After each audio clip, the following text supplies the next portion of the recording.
कैसे हो? हाँ ठीक हूँ भाई, आप कैसे हो? मैं तो एज यूजुअल स्मार्ट हैंडसम इसमें यंग। सर सी है ना, डेफर टैक्सेस। देखो।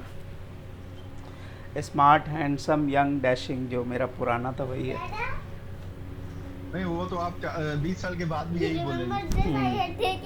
That is only the attitude ना। मतलब मेरा 24 है भाई, तो 20 में 44 जाएगा, इतना दिक्कत का क्या? द लाइबिलिटी बोला है, the liability that represent the accumulated difference between the income tax expenses reported on the form books and the income tax actually paid। तो ये तो डिफिनेशन के बेस पे आपने आंसर कर दिया जी, है। डेफर टैक्स है। हाँ, बट अब अगर एग्ज़ाम होता तो हो सकता है कि आपके दिमाग में कुछ और भी चलता, रीजनिंग। एग्ज़ाम हॉल में आपको डिफिनेशन तो याद नहीं रहेगा, तो उसको समझना पड़ेगा कॉन्सेप्ट से। The purpose of inter period income taxation से क्या होता है? The purpose of inter period income tax allocation, ये नया सवाल है।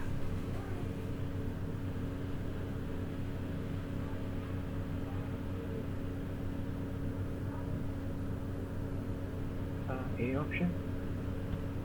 ए सर, ए ऑप्शन है। ए यही है, क्योंकि वो टेम्पोररी डिफरेंसेस को हाईलाइट करता है। गलत हुआ तो आप लोग का भाई, सही मेरा होता है। चलिए ये बताएं, which of the following temporary difference which is will result is the deferred tax asset. कुछ दिमाग को थोड़ा सा एकदम यूज़ करके थका के करना है काम। डेफर्ड टैक्स एसेट कब बनेगा बताइए? तो जब इनकम टैक्स वाला इनकम ज़्यादा होगा, ऐसा है ना? जी सर। तो इनकम टैक्स वाला इनकम नहीं सर, इनकम इनकम से नहीं।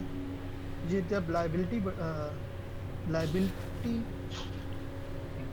तो ए हो। बोले सी भी लग जाएगा। बोल रहा है ये डेफर्ड टैक्स ए एस। या बी में जो है ना, ए है अगर एसिड है तो। अगर ऐसे होगा तो अगर आपका टैक्स लाइबिलिटी मतलब आपका कुछ लॉस हो रहा है या इनकम नहीं कम नहीं, हो रही है तो तब बेसिक बनेगा। इसमें इसमें ये है ना कि आप स्टेट लैंड डेफिनेशन यूज कर रहे हैं, तो आपका इनकम कम हो जाएगा, तो लाइबिलिटी बनेगा। तो लाइबिलिटी बनेगी। एडवांस रेंटल पे जो है ना सर, सेकंड ऑप्शन।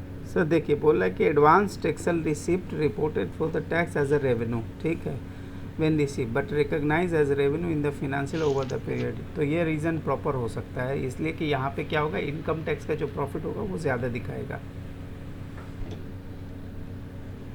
ठीक है, अभी भी लग रहा है रफ़ीक भाई अभी भी उस पर है, सोच ही रहे हैं कि वो ऐसा मैंने क्यों बोला। मैंने ऐसा इसलिए बोला कि देखिए दो चीज़ें हैं, अगर बुक का इनकम बढ़ेगा तो डेफर्ड टैक्स लाइबिलिटी, अगर इनकम टैक्स का बुक्स बढ़ जाएगा तो डेफर्ड टैक्स एसेट। इससे आसान डेफिनेशन कुछ नहीं हो सकता। सर इसमें बोले बी है ना, अच्छा, for tax consequences only temporary difference we consider।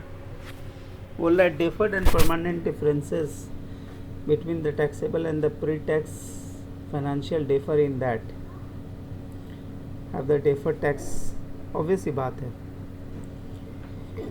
Permanent को तो कुछ भी नहीं करते ना साहब। D okay D. चलिए ये वाला बताएं, tax rate other than the current tax rate other than the current tax rate may be used to calculate the deferred tax amount on the statement of financial if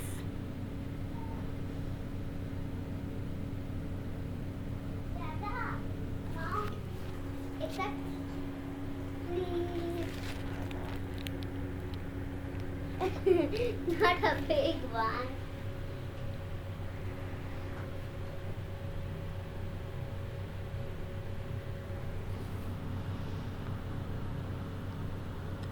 future इसमें sir तुक्का ही मारने वाली बात है, बाकी कोई समझ तो लॉजिक नहीं आ रही। देखिए फ्यूचर में का टैक्स रेट अगर आपके पास अवेलेबल है तो वो यूज़ कर लीजिए। ये तुक्का नहीं है, बी नज़दीक है। ये पढ़ें। सर थोड़ा एक्सप्लेन कर। अरे भाई आपको डेफर्ड टैक्स निकालना होता है ना, तो क्या होता है, चूँकि फ्यूचर के टैक्स फ्यूचर में वो टैक्स जाके एडजस्ट होगा, तो अगर ये जनरली तो हम लोग करंट रेट पे निकालते हैं, लेकिन ये टैक्स फ्यूचर में यूज़ होता है, तो it's better to determine on the future rated tax. अब जैसे आपका कंट्री का तो नहीं पता, बट इंडिया में कंट्री में जैसे ये साल चल रहा है और इसका जो कमिंग ईयर्स होता है, दो टैक्स रेट हमेशा अवेलेबल होता है। नहीं सर, टैक्स तो हमेशा अकाउंट से नहीं रिकॉर्ड होता कि टैक्स जब आ गया है, इनकम जब हो गई है। नहीं, वो तो एक्सपेंस के वो एक्सपेंस के लिए ना, डेफर्ड टैक्स और लायबिलिटी जो होता है वो एक्सपेंस तो होता नहीं, वो तो जाके बैलेंस शीट का आइटम बनता है ना। ठीक है। चले ये सवाल को पढ़ ले।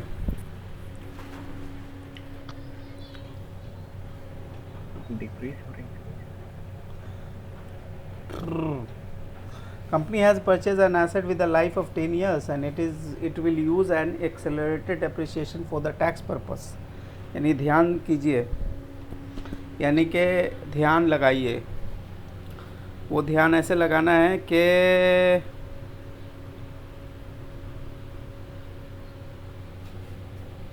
इंक्रीज हो जाएगा ना।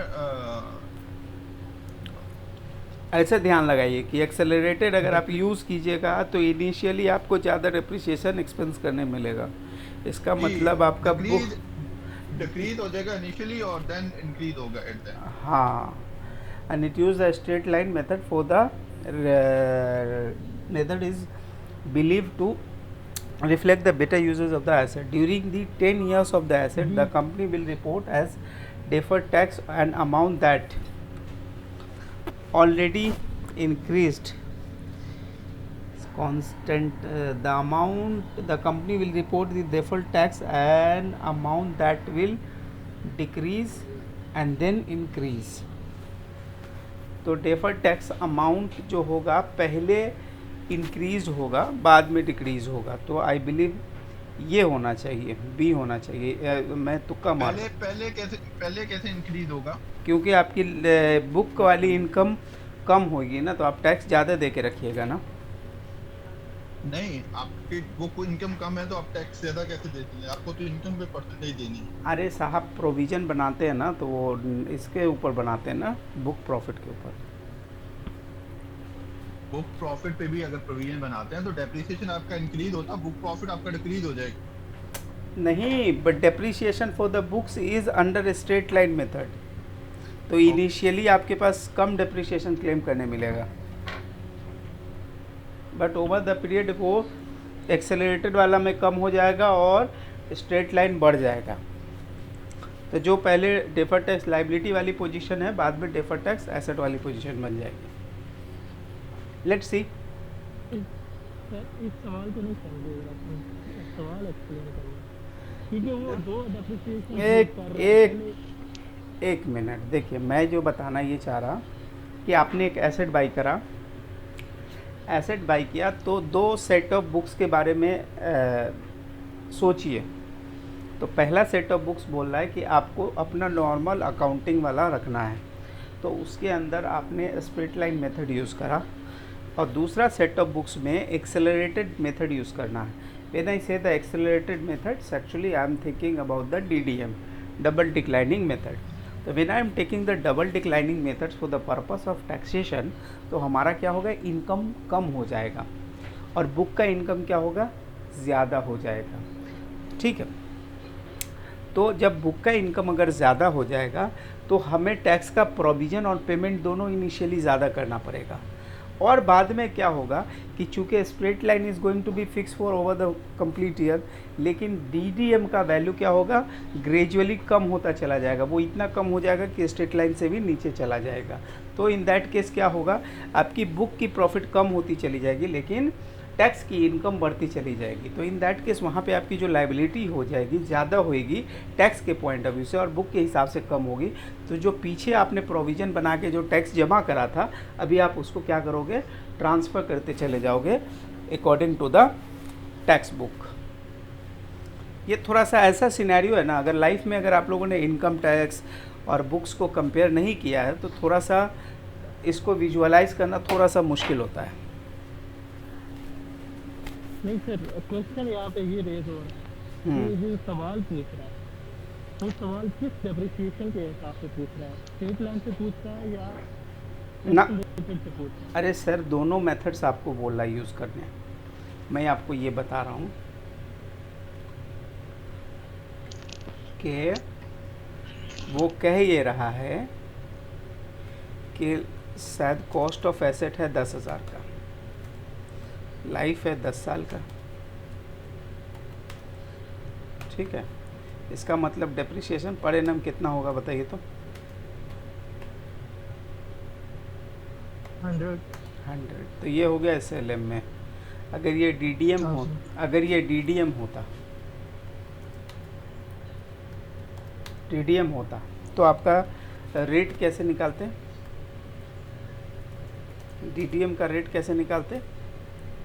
तो हमने वाह जी वाह, एकदम सही, ठीक है। इसका मतलब आपकी जो डेप्रिसिएशन की शेड्यूल बनती वो कैसे बनती? स्ट्रेट लाइन मेथड में हर साल आप क्या करते? 1,000 रुपया डाल देते।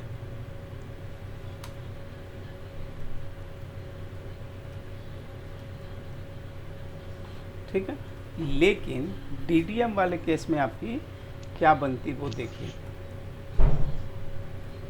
इंटू 20%।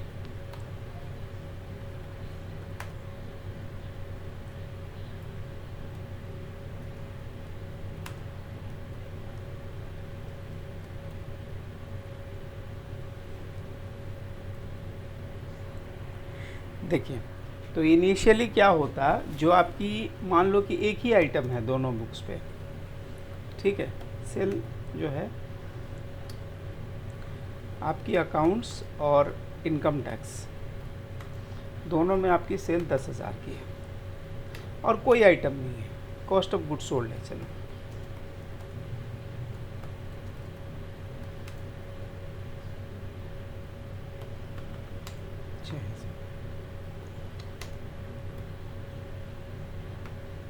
तो आपके लिए प्रॉफिट कितना है जी?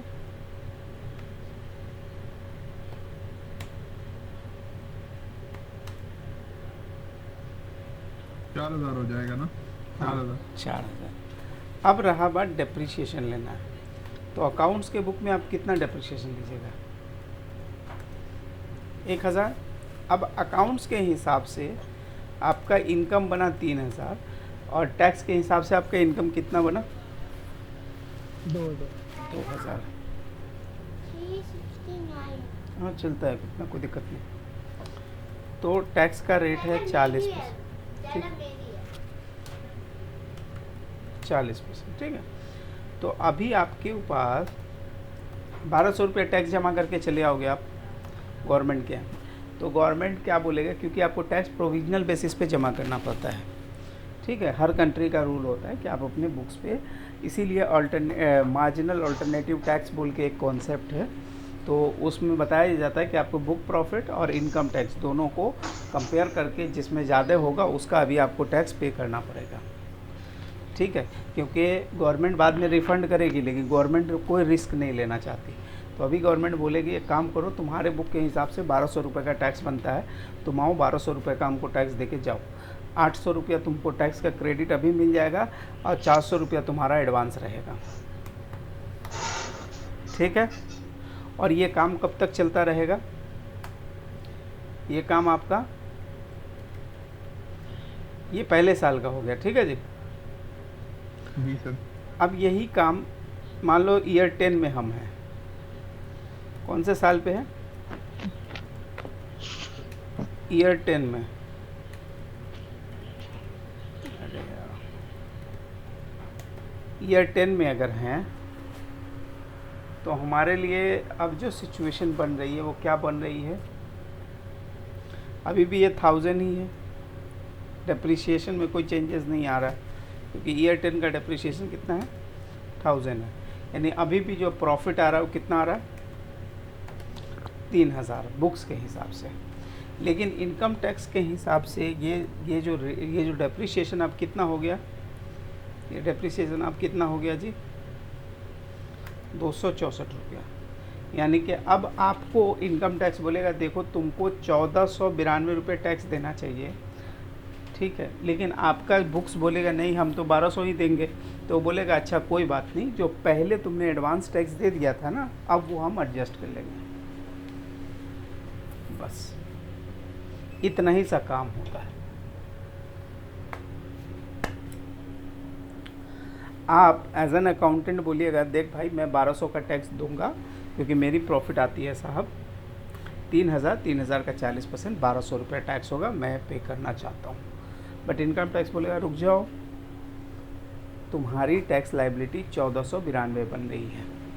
आप पूछोगे क्यों, बोले देख एक्सेलरेटेड मेथड हमने तुमको अलाउ किया था, इसका मतलब इनिशियली हमने आपको ज़्यादा एक्सपेंसेस क्लेम करने दिया था, ठीक है, तो आप ऑलरेडी ज़्यादा एक्सपेंसेस क्लेम करने के कारण क्या हुआ है, आपकी जो टैक्स का अमाउंट क्रेडिट में मेरे पास जमा है, तो अभी जो 292 रुपये की आपको टैक्स पे करनी चाहिए थी वो आप अभी पे मत करो, क्योंकि पीछे आपने पे किया था over the period of 9 year 10 year, अब उससे एडजस्ट हो जाएगा, ठीक है। तो ये काम इसीलिए इस लाइन को कहा गया है कि इनिशियली वो इंक्रीज़ होगा, बाद में डिक्रीज़ होता चला जाएगा। मतलब इसके पीछे इतना ज़्यादा काम था, it is not very simple. चलो आगे भाई 7। Hello yes sir. जी इधर बोले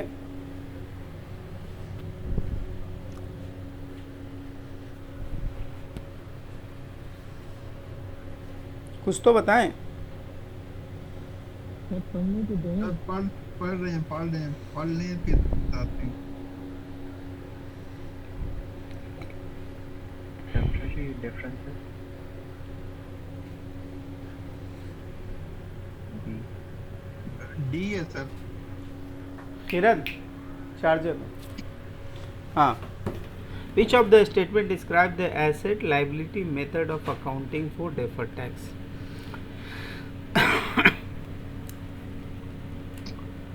तो ये बोला है which of the following statement describe the asset liability method of accounting for deferred income tax। पहला बोला है appropriate tax rate to be reported on the income statement for the tax actually levied in that year, meaning no deferred taxation will be reported। गलत।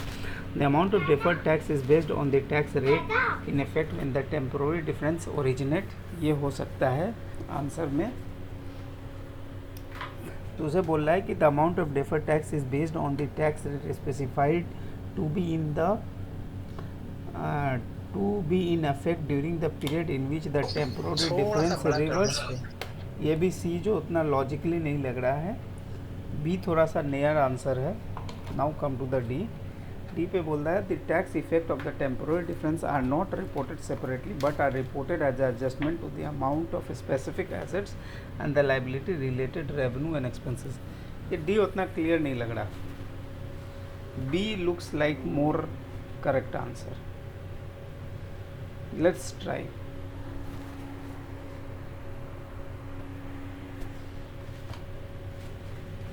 C, describe the asset liability method of accounting for deferred income tax।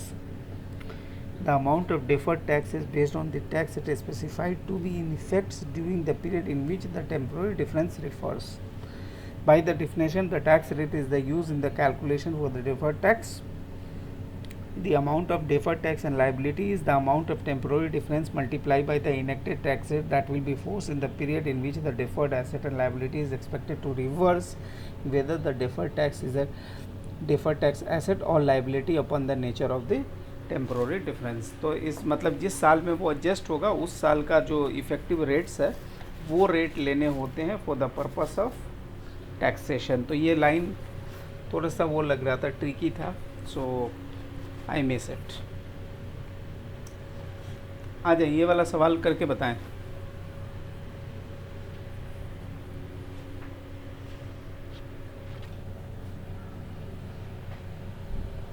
तो लिख के कर लीजिएगा, कोई दिक्कत का बात नहीं है।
सर इस पे डी होगा। देखिए सबसे पहले इसकी क्या है, देखिए बोल रहा है the data pertain to the Lily corporation for the year 2004 and 5। बोला है इनकम टैक्स के हिसाब से लिख रहा है, sorry income before income tax दिया हुआ है 5 मिलियन एंड 4 मिलियन। बोल रहा है income interest included in the above that are not subject to the income tax, यानी कि इसका मतलब ये परमानेंट डिफरेंसेस है। ठीक है, अब ये बोल रहा है कि income before tax is include a gain of 80,000 for the sale of real property of which the Lily finance the sales on the short term note. Lily received the full payment on the note from the buyer in 2 installments during the year 2005, reported the gain in 2005 income tax return as an installment due and paid the tax on it. Lily was subjected to tax rate of 40% in the year 2004. Deferred tax asset and liability reported on the Lily corporation statement for the financial position of that year. तो इसका मतलब ये है कि income में gain 80,000 included है पहले साल पे। ठीक है ना। उसके बाद बोल रहा है कि हम उसको बोल रहे हैं कि इनकम टैक्स में जब वो रिटर्न फाइल किया तो वो रिटर्न फाइल में उसको 2004 में नहीं दिखा के 2005 में दिखा दिया। तभी उसने क्या किया, जबकि उसने अपने बुक्स के लिए 80,000 का इनकम पहले ही बुक कर लिया था। इसका मतलब ये है कि नेक्स्ट ईयर पे क्या हुआ कि जो 2005 वाली जो हमारी इनकम है वो टेक्निकली लग रही है कि 80,000 से वो इनकम बढ़ी हुई है। तो 80,000 से अगर इनकम बढ़ी हुई है तो हम क्या करेंगे, 80,000 से इनकम को मेरे को बढ़ाना है, मतलब इनकम टैक्स में 80,000 की इनकम बढ़ी हुई है तो 80,000 का 40% तो मेरे को क्या करना है, 80,000 का 40% मेरे को टैक्स देना चाहिए। इसका मतलब हमारे लिए अगर इनकम टैक्स का इनकम बढ़ा हुआ है तो वो क्या हो जाएगा, डेफर्ड टैक्स एसेट हो जाएगा। बट द सेम टाइम में क्या होगा कि 1 लाख है, 1 लाख के ऊपर परमानेंट डिफरेंस है, यानी आप कोई टैक्स नहीं लगना है, लेकिन बुक के हिसाब से उसके ऊपर टैक्स लगना चाहिए। तो बुक में अभी जो इनकम बढ़ी हुई है 1 लाख की वो बढ़ी रहेगी, लेकिन इनकम टैक्स में वो इनकम कम हो जाएगी। तो नेट जो हमारे पास बुक में डिफरेंसेस आएगा वो आएगा, बुक का और टैक्स का डिफरेंस आएगा 20,000 का।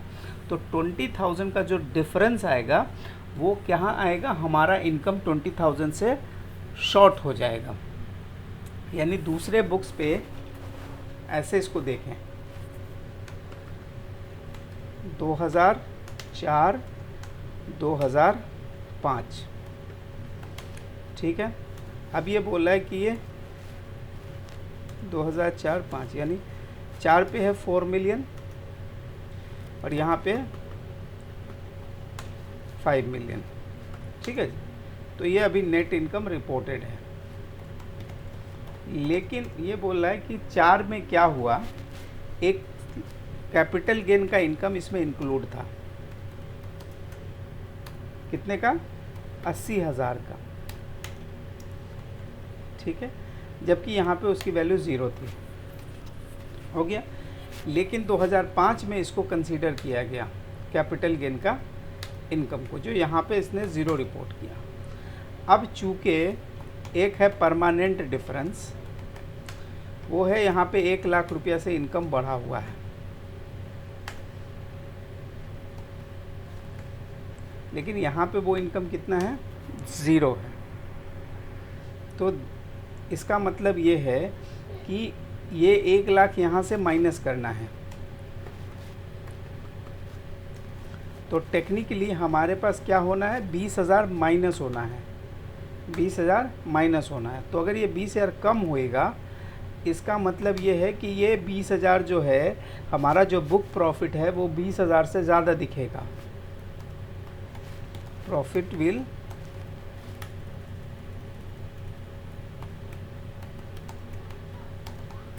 शो 20,000 मोर। अब 20,000 मोर अगर शो करेगा और 40% का रेट है, इसका मतलब मेरे लिए जो 8,000 आएगा वो क्या आएगा, deferred tax liability. Let's see how they are answering.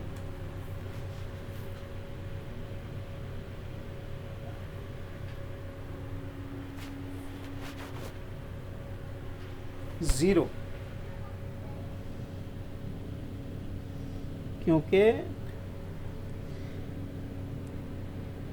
the question there is only one difference, sale of property that is reported in the but receive the income in the gain in 2004 create the deferred tax liability. However, the end of 2005 the full payment of the buyer has been received, the lily paid the tax due on the gain of 2000, so the deferred tax liability is being reversed. So there is no deferred tax asset and liability will be created, is not subject to the income tax as a permanent, do not give rise to the deferred tax liability. तो sorry, मैं इसको थोड़ा सा correction कर दे रहा हूँ।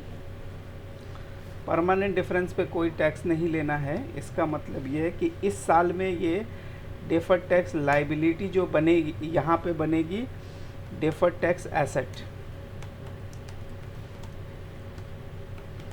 Asset बनेगी यहाँ पे 80,000 का 40%, ठीक है। और यहाँ पे बन गई थी डेफर्ड टैक्स लाइबिलिटी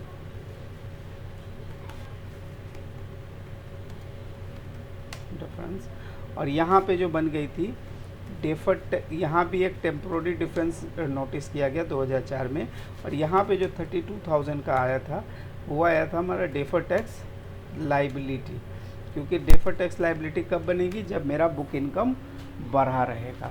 तो यहाँ पे बुक इनकम ज़्यादा था, more income tax income is more. तो ये दो सिचुएशन बन गया। अब वो हमसे पूछ रहे हैं नेट इम्पैक्ट के बारे में। क्वेश्चन वाज आस्किंग कि अब जो आपके 31 दिसंबर के दिन जब आपकी फाइनेंशियल स्टेटमेंट के अंदर में जब पोजीशन अपडेट होगी तो वो कैसे अपडेट होगी, तो वो ऐसे अपडेट होगी कि लायबिलिटी और एसेट एक दूसरे को स्क्वायर ऑफ कर लेगा, ठीक है। सो एज ऑन 31/12 ये क्या हो जाएगा, ये लायबिलिटी, ये वाला पार्ट जो है ये हमारा लायबिलिटी था तो ये हम माइनस में लिखेंगे, ये हमारे पास प्लस में एसेट था। अब इस दोनों को हम ऐड कर देंगे तो net effect will B Neil. तो ये थोड़ा सा करेक्शन था, चलो ये थोड़ा सा करेक्शन था। तो परमानेंट डिफरेंस को इग्नोर करना था इस सवाल में, जो मिस कर गया मैं।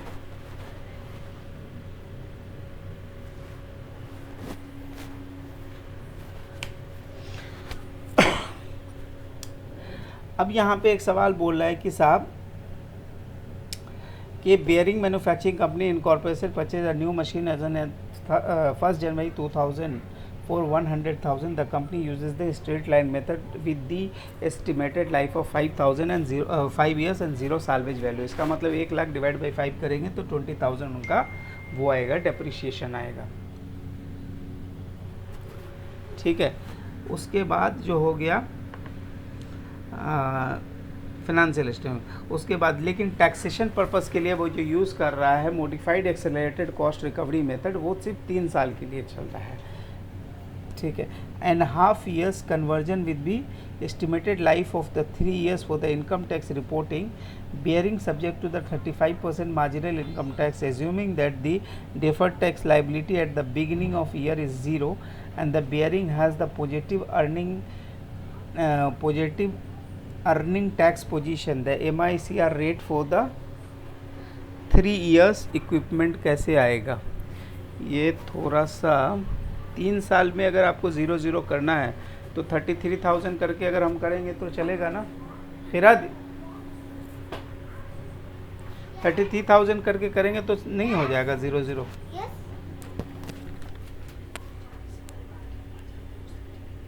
कितने साल में करना है? 33 में 3 इयर्स में कर सकते हैं हमको। हाँ मतलब हम सामने से तो वही लग रहा है कि 3 साल में उसको अगर स्क्वायर ख़त्म करना है तो 33 करके हम लोग डाल देंगे तो हो जाएगा। जी। Let's see how they are answer. नहीं, एक मिनट, रेट दिया हुआ है हमारे पास जी। हेलो, रेट दिया हुआ है हमारे पास, तो हम ऐसे आंसर नहीं करेंगे, हम ऐसे आंसर करेंगे। हम इसको आंसर ऐसे करेंगे।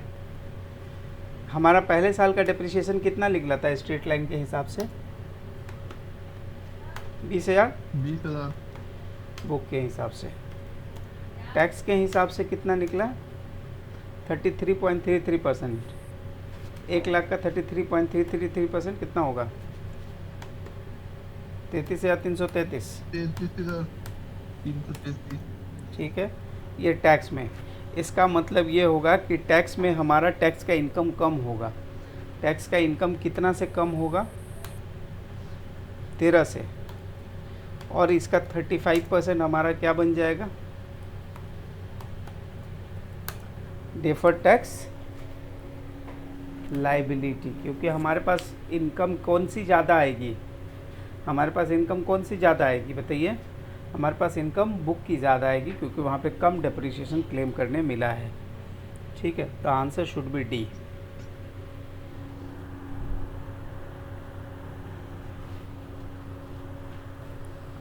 ठीक है, यहाँ पे सिंपल सी लॉजिक ये लगानी थी कि हमको बुक में सिर्फ 20,000 डेप्रिसिएशन अलाउ करने मिल रहा है, लेकिन इनकम टैक्स में हमको 33,000 अलाउ करने मिल रहा है। तो इनकम टैक्स में अगर 33,000 हमको डेप्रिसिएशन एक्सपेंस अलाउ करने मिल रहा है तो हमारे पास क्या होगा? हमारे पास इनकम कम हो जाएगा और बुक का इनकम क्या हो जाएगा? बढ़ जाएगा। जैसे ही बुक का इनकम बढ़ेगा वो मेरे लिए क्या हो जाएगा? Deferred tax liability. तो इसके लिए वर्ड आप क्या यूज़ कीजिएगा? Deferred tax liability. ठीक है जी। उसके बाद ये सवाल आते हैं for the corporation that subject to the US income tax code and reports its financial results in accordance with the US GAAP, which of the following requires the recognition of deferred tax liability?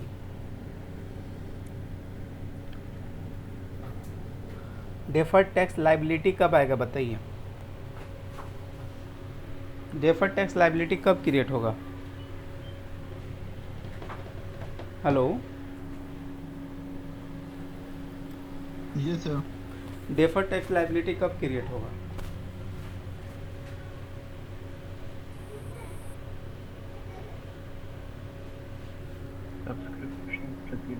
अरे नहीं, हमको general statement दीजिए ना। कब deferred tax liability बोलेंगे, कब deferred tax asset बोलेंगे? जब हमने लायबिलिटी इनकम को कम नहीं, इनकम को कम दिखाया है लेकिन इन फ्यूचर बढ़ जाएगी इनकम, तो वो हमारा डेफर्ड टैक्स लायबिलिटी हो जाएगा। देखिए अब मैं उसको अगर स्ट्रेट लाइन में बोलूँ, यानी बुक का प्रॉफिट बढ़ा हुआ है तो क्या होगा? Deferred tax liability. सही। और अगर इनकम टैक्स का इनकम बढ़ा हुआ है तो डेफर्ड टैक्स एसेट। ठीक है, तो अगर आपको सब्सक्रिप्शन रिसीव इन एडवांस हो गया तो इनकम टैक्स क्या बोलता है? आपको टैक्स रिसिप्ट बेसिस पे देना है। और ये आपका अकाउंटिंग क्या बोलता है कि इवेंटली आपको रिकॉर्ड करना चाहिए। तो आपका बुक प्रॉफिट अगर बढ़ गया, यानी आपका इनकम टैक्स में क्या हो जाएगा? आपका प्रॉफिट बढ़ जाएगा अल्टीमेटली। तो इसका मतलब ये आपके लिए क्या हो जाएगा? डेफर्ड टैक्स एसेट होगा या लाइबिलिटी होगा? बी में क्या होगा?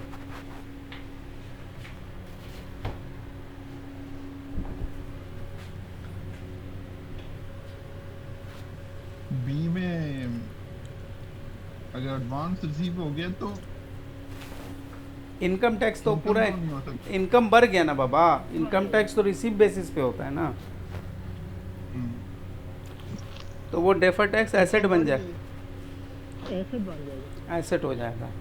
अब बोला है interest received on state and municipal bond, तो ये एग्जेम्प्टेड है, तो ये परमानेंट डिफरेंस है, तो उसको कंसीडर नहीं करना है। अब आपके पास बचते हैं 50-50, यानी ए या डी, ए या सी।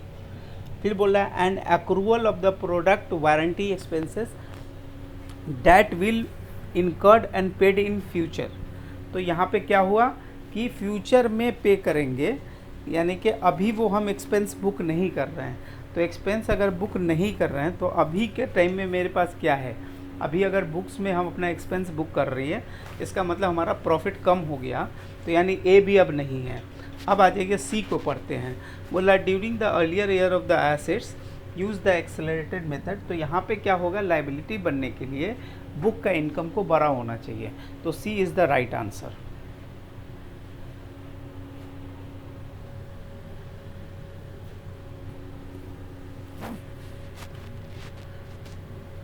अगर इस रीजनिंग से अगर आप लोग नहीं कीजिएगा तो फिर मुश्किल है, क्योंकि 10-15 इसमें से 1-2 सवाल एग्ज़ाम में आते ही आते हैं। इतने कॉशियस माइंड से पढ़ने के बाद भी लड़के ने गलती कर दी।